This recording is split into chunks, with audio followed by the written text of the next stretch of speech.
علی کی بات سن کر میرے ہوش اڑ گئے۔ میں اس کے قدموں میں بیٹھ کر رونے لگی، لیکن علی تو جیسے پتھر کا مجسمہ بن چکا تھا۔ اس نے مجھے ایک جھٹکے سے پیچھے دھکیل دیا اور نفرت بھرے لہجے میں کہا، کب تک تم جیسی بانج عورت کے ساتھ زندگی گزاروں گا؟ اتنی بڑی حویلی، اتنا پیسہ، زمینیں، سب کچھ تو ہے، لیکن اگر میری اولاد نہ ہوئی تو اس سب کا کیا فائدہ؟ میرے بھائی ان سب پر قبضہ کر لیں گے، اس لیے میں چاہتا ہوں کہ میری اولاد ہو، لیکن تمہاری بانج کوک نے میری زندگی برباد کر دی ہے۔ میں ہر حال میں دوسری شادی کر کے رہوں گا۔ یہ کہہ کر علی کمرے سے جانے لگا۔ میں دوڑ کر اس کے قدموں میں گر پڑی اور التجا کرنے لگی، خدا کے لیے مجھ پر ایسا ظلم نہ کریں۔ تمہارے لیے میں نے اپنا سب کچھ چھوڑ دیا، اپنے والدین کا گھر، اپنی عزت، سب کچھ تمہارے لیے قربان کیا، اور آج تم مجھے چھوڑنے کی بات کر رہے ہو۔ علی نے نفرت بھری نظر سے میری طرف دیکھا اور کہا، کاش مجھے پہلے ہی معلوم ہوتا کہ تم بانج ہو تو کبھی تم سے شادی نہ کرتا۔ میں نے لرزتی آواز میں کہا، یہ سب میری غلطی نہیں، یہ تو قسمت کے فیصلے ہیں۔ میں اپنے رب سے امید رکھتی ہوں کہ وہ مجھے اولاد کی خوشی دے گا۔ علی نے تلخ لہجے میں کہا، ٹھیک ہے، اگر 4 مہینے کے اندر تم حاملہ ہو گئی تو میں دوسری شادی کے بارے میں سوچوں گا بھی نہیں، لیکن اگر ایسا نہ ہوا تو میں تمہیں طلاق دے کر دوسری شادی کر لوں گا۔ یہ کہہ کر وہ غصے سے کمرے سے نکل گیا اور میں سینہ پیٹتی آنسو بہاتی رہ گئی۔ مجھے کبھی خواب میں بھی یہ خیال نہ آیا تھا کہ جو کبھی مجھ سے بے پناہ محبت کرتا تھا آج دوسری شادی کی دھمکی دے گا۔ میں بستر کے ساتھ ٹیک لگا کر فرش پر بیٹھی آنسو بہا رہی تھی کہ اچانک میرا نیا نوکر امین کمرے میں آ گیا۔ وہ شاید کسی کام سے آیا تھا، لیکن مجھے اس حالت میں دیکھ کر رک گیا۔ حیرت سے اس نے پوچھا، بی بی جی سب خیریت تو ہے؟ اس کی بات سن کر میں نے غصے اور نفرت سے کہا، دفع ہو جاؤ، اپنے کام سے کام رکھو، ملازم ہو ملازم بن کر رہو۔ میری بات سن کر وہ خاموش ہو گیا اور ایک فائل اٹھا کر باہر چلا گیا۔ شاید علی نے یہ فائل منگوائی تھی۔ اس کے جانے کے بعد میں دوبارہ پھوٹ پھوٹ کر رونے لگی۔ وہ تو بے قصور تھا، لیکن میں نے اپنی محرومی کا غصہ اس پر نکال دیا۔ نہ جانے میں کب تک روتی رہی اور پھر وہی فرش پر لیٹ کر سو گئی۔ کئی گھنٹوں بعد جب میری آنکھ کھلی تو میں نے امین کو اپنے قریب بیٹھے دیکھا، جو شاید میری حالت کا جائزہ لے رہا تھا۔ جیسے ہی میں نے آنکھ کھولی وہ فوراً پیچھے ہٹ گیا اور میں گھبرا کر اٹھ بیٹھی۔ غصے سے میں نے پوچھا، یہ کیا حرکت ہے؟ تم یہاں میرے کمرے میں کیا کر رہے ہو اور میرے اتنے قریب کیوں آئے تھے؟ امین شرمندگی سے جھک کر بولا، بی بی جی معاف کر دے، مجھے لگا شاید آپ بے ہوش ہو گئی ہیں، آپ کی حالت ٹھیک نہیں لگ رہی تھی، اس لیے آپ کو دیکھنے کے لیے قریب آیا تھا۔ میں نے غصے میں کہا، آئندہ ایسی حرکت نہ کرنا ورنہ مجھ سے پہلے علی تمہاری جان لے لے گا۔ وہ میرے معاملے میں بہت حساس ہے اور یہ کبھی برداشت نہیں کرے گا کہ کوئی مرد میرے قریب آئے، میں مر بھی جاؤں تو میرے پاس نہ آنا۔ میری بات سن کر امین 2 قدم پیچھے ہٹ گیا اور بولا، بی بی جی میں تو آپ سے صرف کھانے کے بارے میں پوچھنے آیا تھا۔ میں نے جھنجھلا کر کہا، مجھے بھوک نہیں ہے، جاؤ اور جا کر اپنا کام کرو۔ امین چپ چاپ الٹے قدموں کمرے سے نکل گیا اور میں نے اٹھ کر واش روم کا رخ کیا۔ منہ ہاتھ دھونے کے بعد میں واپس آئی اور خود کو سنبھالنے کی کوشش کی۔ بہت دیر سوچنے کے بعد میں نے فیصلہ کیا کہ علی کو اپنی جانب واپس لانے کے لیے ہر ممکن کوشش کروں گی۔ میں نے اپنی سب سے خوبصورت پوشاک نکالی، میچنگ جیولری پہنی اور تیار ہو کر علی کا انتظار کرنے لگی۔ رات کے 11 بج گئے لیکن علی نہیں آیا۔ میں صبح سے بھوکی تھی، جس کی وجہ سے میری حالت خراب ہونے لگی۔ مجبوراً میں باورچی خانے تک گئی جہاں امین پہلے سے موجود تھا۔ وہ مجھے دیکھ کر مسکرایا اور بولا، بی بی جی کھانا لگا دوں؟ میں نے حیرانی سے پوچھا، تم ابھی تک سرونٹ کوارٹر کیوں نہیں گئے؟ رات کے 11 بج رہے ہیں اور تمہاری ڈیوٹی 10 بجے ختم ہو جاتی ہے۔ وہ مؤدبانہ انداز میں بولا، بی بی جی مجھے معلوم تھا کہ آپ نے آج کچھ نہیں کھایا، اس لیے میں انتظار کر رہا تھا کہ جب آپ کو بھوک لگے تو کھانا دے دوں۔ اس کی بات سن کر میں حیران رہ گئی کہ وہ میری اتنی پرواہ کر رہا تھا جبکہ باقی ملازمین وقت پر اپنا کام نپٹا کر جا چکے تھے۔ امین کا کام برتن دھونا تھا لیکن وہ میری فکر میں رکا ہوا تھا۔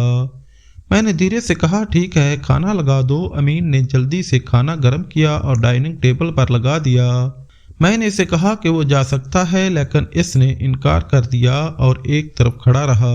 میں بہت آہستہ آہستہ کھانے لگی، لیکن میرا دھیان بار بار گھڑی کی سوئیوں پر جا رہا تھا۔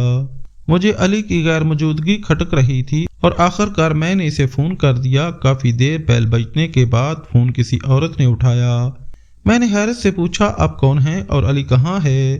وہ مسکراتے ہوئے بولی، سر واش روم گئے ہیں، میں ان کی سیکرٹری بات کر رہی ہوں۔ میں نے مزید پوچھا، علی اب تک گھر کیوں نہیں آئے اور آپ لوگ کہاں ہیں؟ پہلے وہ خاموش رہی، پھر کہنے لگی، میں علی صاحب کے ساتھ کسی دوست کے ہاں ایک محفل میں تھی، وہ مجھے ساتھ لے کر یہاں آ گئے ہیں، یہاں سے وہ مجھے گھر چھوڑنے کے بعد آئیں گے، لیکن ابھی بہت وقت لگے گا، آپ آرام سے سو جائیں۔ سیکرٹری کی باتوں نے میرے تن بدن میں آگ لگا دی۔ علی میری فکر چھوڑ کر اپنی سیکرٹری کے ساتھ محفل میں تھا، کہیں وہ اسی کے ساتھ تو دوسری شادی کرنے کا ارادہ نہیں کر رہا تھا۔ یہ سوچ آتے ہی میں پھوٹ پھوٹ کر رونے لگی۔ امین جو قریب ہی کھڑا تھا فوراً میرے پاس آیا اور گھبرا کر بولا، بی بی جی کیا ہوا؟ آپ دوپہر میں بھی ایسے ہی رو رہی تھی، ہمارے صاحب تو ٹھیک ہے نا؟ امین کی بات کا میں نے کوئی جواب نہ دیا تو وہ خود ہی کہنے لگا، بی بی جی چھوٹے موٹے جھگڑے تو ہر گھر میں ہوتے ہیں، اس میں اتنا پریشان ہونے کی کیا بات ہے، سب کچھ خود ہی ٹھیک ہو جائے گا۔ میں نے روتے روتے انکار میں سر ہلایا اور کہا، مجھے نہیں لگتا کہ کچھ ٹھیک ہوگا، کیونکہ تمہارے صاحب تو میرے سر پر سوتن لانے کا فیصلہ کر چکے ہیں۔ میرا دل اتنا بوجھل اور پریشان تھا کہ میں نے امین کے سامنے وہ بات کہہ دی جو شاید کبھی سوچ بھی نہیں سکتی تھی۔ میں نے روتے ہوئے بتایا، میں ماں نہیں بن سکتی اور اسی وجہ سے میرا شوہر دوسری شادی کرنا چاہتا ہے۔ یہ سنتے ہی امین حیران ہو گیا، وہ جلدی سے بھاگ کر میرے لیے پانی لایا اور کہنے لگا، مالکن پریشان نہ ہوں، ہر پریشانی کا کوئی نہ کوئی حل نکل آتا ہے۔ میں نے روتے ہوئے انکار میں سر ہلایا اور کرسی سے ٹیک لگا لی۔ میں نے کہا، امین پتہ ہے میں نے شہر کے ہر بڑے ہسپتال میں چیک اپ کروایا، ہر ڈاکٹر کو دکھایا، لیکن کوئی مسئلہ ہی نہیں، کوئی علاج نہیں دیتے، بس کہتے ہیں کہ جب خدا کی مرضی ہوگی تب اولاد ہو جائے گی، لیکن یہ بات علی کو کون سمجھائے، اسے تو بس اولاد کی خواہش مار رہی ہے اور اسی وجہ سے وہ مجھے چھوڑ کر دوسری شادی کرنے کو تیار ہو گیا ہے۔ امین افسوس بھری نظروں سے دیکھتے ہوئے بولا، آپ تو صاحب سے اتنی محبت کرتی ہیں، ان کا اتنا خیال رکھتی ہیں، پھر وہ ایسا کیسے کر سکتے ہیں؟ میں نے آنکھیں بند کر لیں اور کہا، امین تمہارے صاحب وہ شخص ہیں جن کے لیے میں نے زمانے کی ہر رکاوٹ توڑی، اپنی ہر حد پار کی، اگر انہوں نے مجھے چھوڑ دیا تو میں مر جاؤں گی، میرے پاس کوئی ٹھکانہ بھی نہیں۔ امین میرے قدموں میں بیٹھ کر کہنے لگا، بی بی جی آپ کے گھر والے کہاں ہیں؟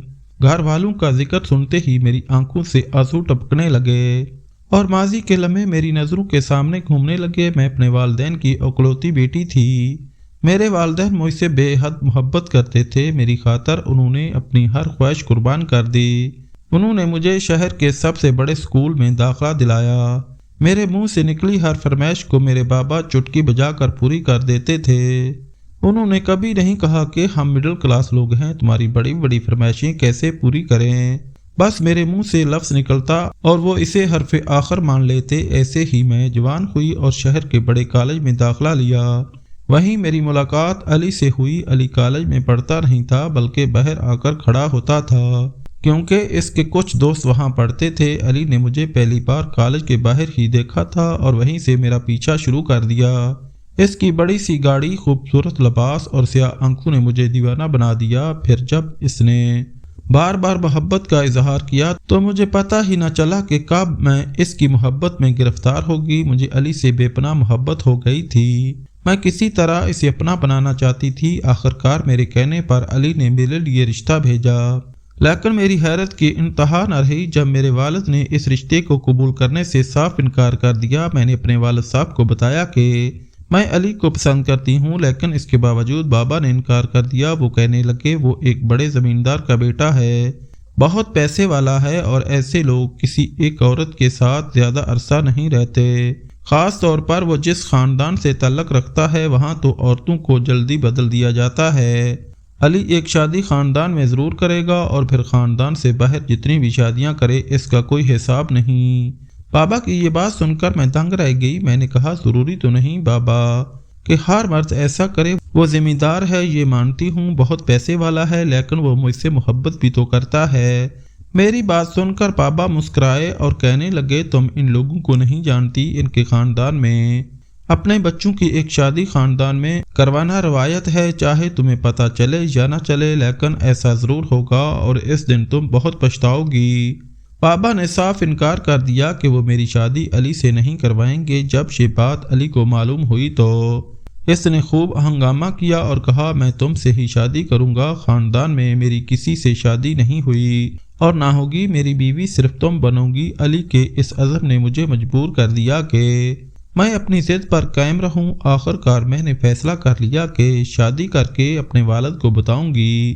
میں نے علی کے ساتھ کورٹ میرج کر لی۔ میرے وہ والد جو مجھ سے بے انتہا محبت کرتے تھے، ان کی پیٹھ میں نے اپنی اس حرکت سے خنجر کھونپ دیا۔ شادی کے بعد جب میں والد کے پاس گئی تو انہوں نے مجھے قبول کرنے سے صاف انکار کر دیا۔ میری غیر موجودگی کے ان 4 دنوں میں میرے والدین کی بدنامی ہو چکی تھی اور میرے والد کو اپنی عزت بچانے کے لیے مجھے دھکے دے کر گھر سے نکالنا پڑا۔ علی نے مجھے بے حد محبت دی، وہ میرا بہت خیال رکھتا تھا اور ہماری شادی مکمل خوشی کے ساتھ گزری تھی، اگرچہ میں اپنے والدین کو یاد کر کے روتی تھی، لیکن علی مجھے بہلانے میں کامیاب رہتا۔ مجھے لگتا تھا کہ میری زندگی ٹھیک ہو گئی ہے، لیکن علی نے اچانک اولاد کا مطالبہ کر دیا۔ پہلے تو اس کی باتیں عام سی لگتی تھی، لیکن جب سال گزر گیا اور اولاد نہ ہوئی تو وہ مجھ پر دوسری شادی کے لیے دباؤ ڈالنے لگا۔ اب تو اس نے صاف کہہ دیا ہے کہ اگر 3 مہینے میں اسے اولاد نہ دے سکی تو وہ مجھے طلاق دے دے گا اور دوسری شادی کر لے گا۔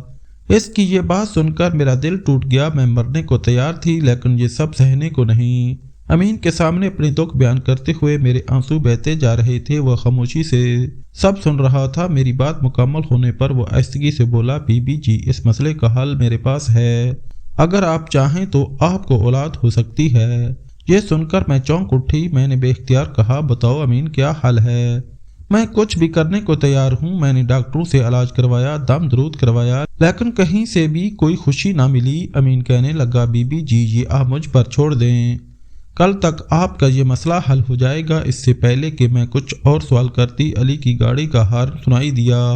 وہ واپس آ چکا تھا۔ امین فوراً برتن اٹھا کر باورچی خانے چلا گیا اور میں اپنے کمرے میں آ گئی۔ تھوڑی دیر بعد علی کمرے میں آیا۔ وہ بہت تھکا ہوا لگ رہا تھا۔ اس نے اپنا کوٹ بستر پر پھینکا اور جوتے اتارتے ہوئے کچھ گنگنانے لگا۔ اس کے انداز بتا رہے تھے کہ وہ خوش ہے۔ میں فوراً اس کے پاس گئی اور پوچھا، آپ کہاں تھے؟ میں نے آپ کو فون کیا تھا، لیکن آپ کی سیکرٹری نے اٹھایا۔ علی نے مجھے گھور کر دیکھا اور غصے سے کہا، میری جاسوسی بند کرو، اگر کچھ کرنا چاہتی ہو تو مجھے اولاد کی خوشی دو۔ یہ کہہ کر اس نے اپنا جوتا ہوا میں اچھالا جو دور جا گرا اور خود واش روم میں چلا گیا۔ اس کے یہ الفاظ میرے دل پر ایک گھونسا بن کر لگے۔ اب میرے ہر سوال کا جواب علی کی طرف سے ایک ہی ہوتا تھا، مجھے اولاد چاہیے۔ اگلے دن علی صبح دیر تک سوتا رہا اور میں ساری رات تڑپتی رہی، کبھی ایک کروٹ تو کبھی دوسری کروٹ۔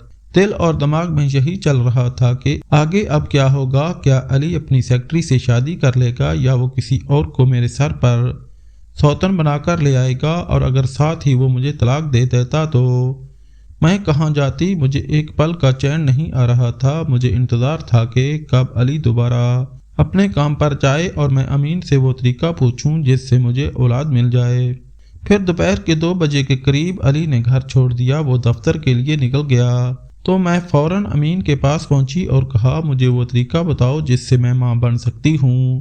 امین مسکرانا شروع ہو گیا اور کہنے لگا، آپ اپنے کمرے میں ہی انتظار کریں، آج رات صاحب گھر نہیں آئیں گے، میں وہیں آ کر آپ سے بات کروں گا۔ ابھی یہاں بہت سارے ملازم ہیں جو صاحب کو ہر بات بتاتے ہیں، ایسا نہ ہو کوئی مشکل کھڑی ہو جائے۔ امین کی بات سن کر میں فوراً 2 قدم پیچھے ہٹ گئی، کیونکہ وہ سچ کہہ رہا تھا۔ باقی کے سارے ملازم پرانے تھے اور علی کے وفادار بھی تھے، زیادہ تر تو اس کے گاؤں کے ہی تھے۔ ایسے میں اگر کوئی بھی بات علی کو پتہ چلتی تو میرے لیے مصیبت کھڑی ہو جاتی، کیونکہ وہ میرے قریب کسی دوسرے مرد کا وجود برداشت نہیں کر سکتا تھا۔ اس لیے میں واپس اپنے کمرے میں آ گئی۔ علی بتا کر گیا تھا کہ وہ کل صبح لوٹے گا، اس لیے رات کو میں تنہا ہی تھی۔ جب 11 بجے کے قریب امین میرے کمرے میں آیا اور اسے دیکھ کر میں چونک اٹھی، کیونکہ اس کے ہاتھ میں دودھ کے 2 گلاس تھے۔ اس نے دودھ کا گلاس اٹھا کر خود پی لیا اور اس کے بعد اس کی حالت عجیب سی ہونے لگی۔ وہ مجھ سے کہنے لگا، بی بی جی آپ بھی دودھ پی لیں، لیکن میں نے انکار کر دیا اور کہا، مجھے بتاؤ وہ کون سا طریقہ ہے جس سے میں ماں بن سکتی ہوں۔ امین نے اپنے لبوں پر انگلی رکھ کر مجھے خاموش رہنے کا اشارہ کیا، پھر اٹھ کر کمرے کا دروازہ بند کیا اور میرے قریب آ کر بیٹھ گیا۔ کہنے لگا، بی بی، میں آپ کو ایک بہت خاص بات بتانا چاہتا ہوں، لیکن مجھ میں اتنی ہمت نہیں تھی کہ میں ہوش میں رہ کر یہ بات آپ کو بتا سکوں، اس لیے میں نے یہ بھنگ ملا دودھ پی لیا ہے۔ اب آپ کو وہ خاص بات بتا سکتا ہوں جو آپ کی زندگی بدل دے گی۔ اور پھر امین نے ایسکی سے وہ انکشاف کیا جسے سن کر میرے دل کی دنیا ہی بدل گئی۔ وہ کہنے لگا، کمی آپ میں نہیں، آپ کے شوہر میں ہے۔ میں آپ کے شوہر کے ایک گاؤں سے ہی تعلق رکھتا ہوں، لیکن میں آپ کے شوہر کا نہیں بلکہ ان کے بڑے بھائی کا خاص ملازم ہوں، اور ان کے بڑے بھائی نے مجھے یہاں بھیجا تھا تاکہ میں آپ دونوں کے درمیان جھگڑا کروا سکوں۔ دراصل جب آپ کے شوہر نے آپ سے اپنی پسند کی شادی کی تو گاؤں میں خوب بدنامی ہوئی۔ پھر آپ کے شوہر نے گاؤں میں بھی کسی اور لڑکی سے یعنی خاندان کی کسی لڑکی سے شادی کرنے سے انکار کر دیا تھا،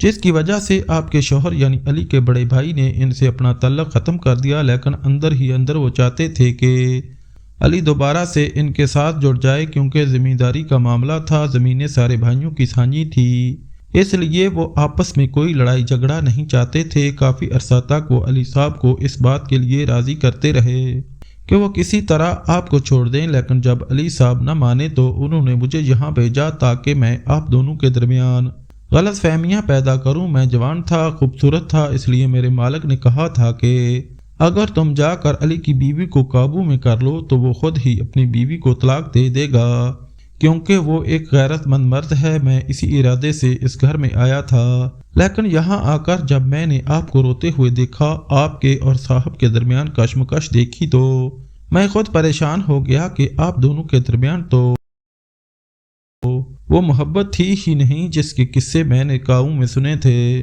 پھر کل جب آپ نے مجھے ساری بات بتائی تو مجھے بہت افسوس ہوا، یہ سوچ کر میرا دل کانپ اٹھا کہ میں دو میاں بیوی کے درمیان طلاق کروانے کی وجہ بننے جا رہا تھا۔ ایک ایسی لڑکی جو پہلے ہی خود پر اپنے گھر کے دروازے بند کر چکی ہے، اگر میں اس کے لیے اس کے شوہر کے گھر کے دروازے بھی بند کروا دیتا تو اس کے ساتھ پھر کیا ہوتا، اس سوچ نے مجھے پریشان کر دیا تھا۔ اور میں نے جب بھی آپ سے کہا کہ میں آپ کو اولاد کی خوشی دے سکتا ہوں، دراصل آپ کی اولاد نہ ہونے کی وجہ وہ دعا ہے جو میں پچھلے کچھ عرصے سے علی صاحب کو دے رہا ہوں۔ ہو سکے تو مجھے معاف کر دے، مجھے ایسا کرنے کے لیے میرے مالک نے مجبور کیا تھا۔ پھر اس نے بتایا کہ وہ علی کو دودھ میں کوئی دوا ملا کر دے رہا تھا، جس کی وجہ سے وہ فی الحال باپ نہیں بن رہا تھا۔ وہ معافی مانگتے ہوئے کہنے لگا، اب میں صاحب کو وہ دعا نہیں دوں گا، میرے دل پر ایک بوجھ تھا، اس لیے میں نے اپنا یہ گناہ آپ کے سامنے قبول کر لیا۔ آپ چاہیں تو مجھے معاف کر دیں، چاہیں تو سزا دیں، لیکن یاد رکھیں کہ علی صاحب کے گھر والے ایک نہ ایک دن آپ دونوں کو جدا کرنے کے لیے کسی بھی حد تک چلے جائیں گے۔ امین کی بات سن کر میں نے اس سے کہا کہ اگر یہ سچ ہے تو تم اپنے مالک کے سامنے اس بات کو قبول کر لو، ابھی اس کو سارا سچ بتا دو تاکہ میری زندگی ہمیشہ کے لیے ٹھیک ہو جائے۔ میری بات سن کر امین راضی ہو گیا۔ پھر جب علی اگلی صبح واپس آیا تو امین نے اپنے ہر سچ کو اس کے سامنے انکشاف کر لیا، جسے سن کر علی بالکل حیران رہ گیا۔ پھر اس نے اپنے رویے کی مجھ سے معافی مانگی اور اپنے بھائیوں سے خوب جھگڑا بھی کیا۔ امین نے علی کو اپنے پاس ہی نوکری پر رکھ لیا تھا، کیونکہ اب علی کے بڑے بھائی امین کو دوبارہ اپنے پاس رکھنے والے نہیں تھے۔ میرا اور میرے شوہر کا تعلق بہتر ہو گیا تھا اور 2 مہینے بعد ہی مجھے ماں بننے کی خوشخبری بھی مل گئی تھی۔ شاید میری تقدیر میں اسی وقت ماں بننا لکھا تھا، کیونکہ امین تو کچھ عرصہ پہلے ہی ہماری زندگی میں آیا تھا، لیکن اولاد کی کمی تو ہم 1 سال سے برداشت کر رہے تھے۔ شاید علی کے گھر والوں کا سچ اس طرح کھلنا تھا۔ اولاد ہونے کے بعد میں ایک بار پھر اپنے ماں باپ کے گھر گئی تھی۔ اس بار میرے ماں باپ نے مجھے قبول کر لیا تھا، وہ بھی مجھے بہت یاد کرتے تھے۔ مجھے بھی اپنی غلطی کا احساس ہو چکا تھا اور میں نے ان سے بہت معافیاں مانگی تھیں۔ آج میری زندگی میں سب کچھ ٹھیک ہو گیا ہے، لیکن اس کے پیچھے کہیں نہ کہیں امین کا ہاتھ ہے۔ اگر وہ نہ ہوتا تو شاید میری زندگی کا یہ رنگ میں نہ دیکھ پاتی جو میں نے دیکھا تھا، شاید مجھے اپنے ماں باپ کی قدر نہ ہوتی، اور شاید علی کو بھی احساس نہ ہوتا کہ انہوں نے میرے ساتھ کتنا برا رویہ اپنایا تھا۔ مگر آج سب کچھ ٹھیک ہو گیا ہے تو میں نے بھی اپنے دل کو یہ سمجھاتے ہوئے کہ غلطی تو ہر انسان سے ہو جاتی ہے، اس لیے میں نے علی اور امین دونوں کو صدقے دل سے معاف کر دیا ہے۔ اس سبق آموز ویڈیو کے ذریعے میری تمام ماؤں بہنوں سے گزارش ہے کہ بے شک اولاد کا حق ہوتا ہے کہ وہ اپنی مرضی سے شادی کرے یا پسند سے، لیکن اس دوران وہ کبھی بھی اپنے ماں باپ کے تجربے کو نظر انداز نہ کریں، کیونکہ یہ تجربہ انہیں آسانی سے حاصل نہیں ہوا ہوتا، بلکہ یہ تجربات زمانے کی بہت ساری ٹھوکریں کھانے کے بعد حاصل ہوتے ہیں، اور اسی تجربے کی روشنی میں وہ آپ کا بہتر مستقبل بنانے کی خواہش میں اچھا رشتہ تلاش کرتے ہیں۔ لیکن جب آپ منہ دور ہو کر والدین کی مرضی کے خلاف جاتے ہیں اور خود ہی کوئی بڑا قدم اٹھا لیتے ہیں تو پھر پچھتاوا آپ کا مقدر بن جاتا ہے اور آپ ماں باپ کی دعاؤں سے بھی محروم ہو جاتے ہیں۔